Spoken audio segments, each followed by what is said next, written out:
विद्यार्थियों, beginning to the new life जिसकी summary Hindi में इस वीडियो में दी गई है।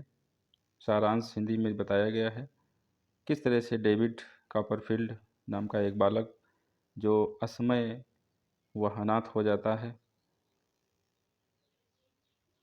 और जीवन में संघर्ष करता है और अंत में सब बाधाओं पर विजय पाकर एक सफल लेखक बन जाता है। डेविड कॉपरफील्ड जो हिंदी में दिया गया है। डेविड कॉपरफील्ड नाम का बच्चा अपनी दयालु माँ क्लेरा और नर्स पेगोटी के साथ आनंद से रहता था। उसकी माँ उसे बहुत ही प्यार करती थी। डेविड के पिता की उसके जन्म से पहले ही मृत्यु हो चुकी थी। कुछ समय के बाद डेविड की माँ ने मड स्टोन नाम के एक आदमी से शादी कर ली। वह बहुत ही गुस्सैल और क्रूर व्यक्ति निकला। वह अपने साथ अपनी बहन जैन मड स्टोन को भी लाया था, जो उसी की तरह निर्दयी थी, बहुत ही क्रूएल थी, अत्याचारी थी। उन दोनों ने मिलकर डेविड की आगे की ज़िंदगी ने एक नरक बना दी थी। बहुत अत्याचार किया था दोनों ने डेविड कॉपरफील्ड के ऊपर। वह बात बात पर उसे डांटते थे, छोटी छोटी बात पर उसे डांटा करते थे, पीटा करते थे और अक्सर वो पीट देते थे। उन्होंने डेविड की माँ को उससे लाड़ प्यार करने को मना कर दिया था। जो सौतेला पिता था वो नहीं चाहता था कि वो अपनी माँ से बोले, अपनी माँ के पास रहे, और उससे मिलने भी नहीं देते थे। एक बार मडस्टोन डेविड को बुरी तरह पीट रहा था। खुद को बचाने के लिए डेविड ने उसके हाथ को काट लिया। इसके बाद मडस्टोन ने डेविड को एक बहुत ही स्ट्रिक्ट स्कूल में भेज दिया, जहाँ सख्त रूल था, बहुत ही सख्त प्रशासन था। उस विद्यालय में डेविड को भेज दिया जाता है। स्कूल में उसे स्टीर फोर्थ नाम का एक लड़का मिलता है। डेविड की उससे बहुत अच्छी दोस्ती हो जाती है। स्कूल में भी डेविड और दूसरे लड़कों की अक्सर पिटाई होती रहती थी। एक दिन डेविड को पता चला कि उसकी माँ प्रेग्नेंट है। यह जानकर वह बहुत खुश हो जाता है। एक बार वह छुट्टियों में, अपनी छुट्टियाँ जब आती हैं तो छुट्टियों में माँ से मिलने घर आता है। अब तक उसकी माँ ने एक बेटे को जन्म दे दिया था। डेविड ने अपने छोटे भाई को गोदी में उठा लिया। यह देखकर जैन मडस्टोन बहुत ही गुस्सा हो जाती है, जो उसके सौतेले पिता की बहन होती है। वह बहुत ही गुस्सा हो जाती है, नाराज़ हो जाती है।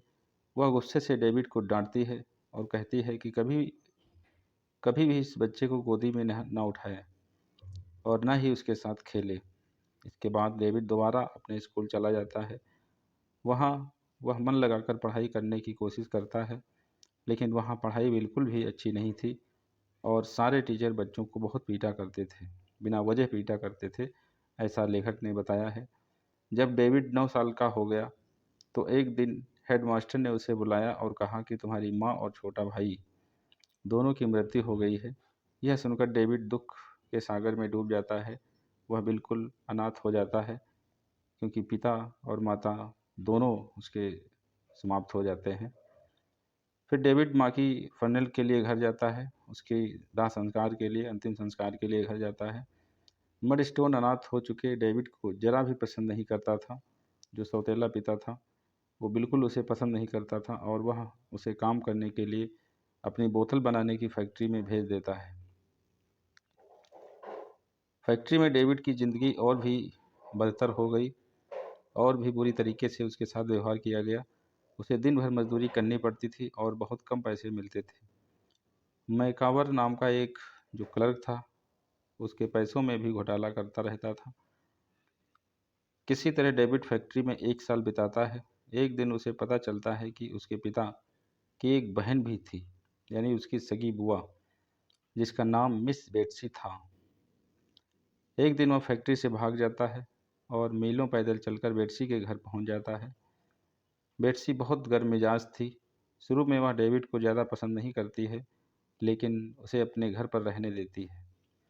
जब मडस्टोन डेविड को वापस ले जाने के लिए आता है, जब उसे पता चलता है कि वह अपने बुआ के वहाँ भाग गया है, तो वह उसे पुनः लेने जाता है। तो वह उसे ऐसा करने से रोक देती है। उसकी बुआ उसे जाने नहीं देती है। ऐसा करने से रोक रोक देती है। इसके बाद बेट्सी डेविड को गोद ले लेती है। फिर वह उसे डॉक्टर स्ट्रॉन्ग नाम के प्राइवेट स्कूल में भेज देती है। वहाँ डेविड मिस्टर बिगफील्ड के घर में किराए पर रहने लगता है और उसकी बेटी एग्नेस से उसकी अच्छी दोस्ती हो जाती है। समय के साथ डेविड अपनी ग्रेजुएशन पूरी कर लेता है, अपनी पढ़ाई पूरी करता है। एक दिन वह पेगोटी से मिलने यारमाउथ जाता है, जो कि एक स्थान का नाम है।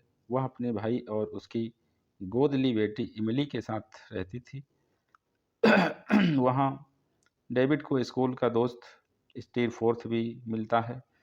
जब डेविड वापस बेट्सी के पास आता है तो वह उससे कहती है कि लॉयर बने। लॉयर का मतलब वकील बने।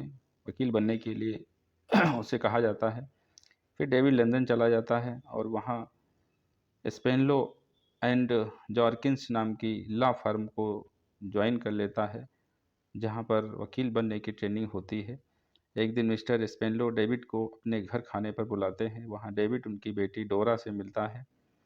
डेविड को पता चलता है कि पेगोटी के पति की मृत्यु हो गई है। वह उससे मिलने जाता है। तभी उस परिवार पर एक और संकट आ जाता है। पेगोटी के भाई की बेटी इमली उसके दोस्त स्टीव फोर्थ के साथ भाग जाती है। डेविड कहता है कि वह इमली को वापस लाने में उसकी सहायता करेगा और उसकी तलाश करने लगता है। एक दिन डेविड की बुआ बेट्सी उससे मिलने लंदन आती हैं। वह उससे कहती हैं कि उरिया हीप की वजह से उसकी सारी जमा पूंजी डूब गई। इसके बाद डेविड पूरी लगन से मेहनत करता है और वकील बन जाता है। इसी बीच उसका और डोरा का प्यार बढ़ता ही जा रहा था, लेकिन डोरा के पिता ने उसे डेविड से शादी करने के लिए मना कर दिया था। एक बार एक कार एक्सीडेंट में मिस्टर स्पेनलो की मृत्यु हो जाती है। इसके बाद डोरा अपनी आंटी के साथ रहने चली जाती है। कुछ समय बीतने के बाद डोरा और डेविड की शादी हो जाती है। दोनों शादी कर लेते हैं, लेकिन डोरा एक बहुत ही अकुशल गृहिणी साबित होती है। उससे घर का कोई भी काम ठीक से नहीं हो पाता था। फिर भी डेविड उससे बहुत प्यार करता था और हमेशा खुश रहने की कोशिश करता था। एक दिन डेविड इमली की बचपन की दोस्त मार्था की सहायता से उसे ढूंढ निकालता है। स्टीव फोर्थ ने कुछ दिन साथ रहने के बाद उसे छोड़ दिया था और वह उसे पेगोटी के पास ले आता है। इसके बाद पेगोटी और उसका सारा परिवार ऑस्ट्रेलिया चला जाता है। इसके बाद डेविड यूरिया हीप और केस करके बेट्सी का सारा पैसा वापस दिला देता है। एक दिन यारमाउथ में बहुत तेज़ तूफान आता है। स्टीव फोर्थ की उसमें मृत्यु हो जाती है। एक दिन डोरा बीमार पड़ जाती है और शीघ्र ही उसकी मृत्यु हो जाती है। डेविड इससे बहुत दुखी हो जाता है। गम भुलाने के लिए वह विदेश यात्रा पर निकल पड़ता है। वह स्विट्जरलैंड में 3 साल बिताता है और वहाँ लेखन का कार्य करने लगता है। वह कवि बन जाता है। धीरे धीरे उसके मन में एग्नेस के लिए पुराना प्यार जाग जाता है। एक दिन वह वापस लौटता है और एग्नेस से मिलता है। एक दिन वे दोनों शादी कर लेते हैं। साथ ही डेविड एक बहुत अच्छा लेखक भी बन जाता है। उसके सभी उपन्यास कमर्शियल सक्सेस हासिल करते हैं। मतलब सभी उपन्यास लिखने के बाद उसे बहुत अच्छा पैसा मिलता है, जिससे वह काफ़ी समृद्ध हो जाता है, धनवान हो जाता है। इस तरह उसकी बाकी की ज़िंदगी खुशी खुशी व्यतीत होती है। ये थी कहानी beginning to the new life की।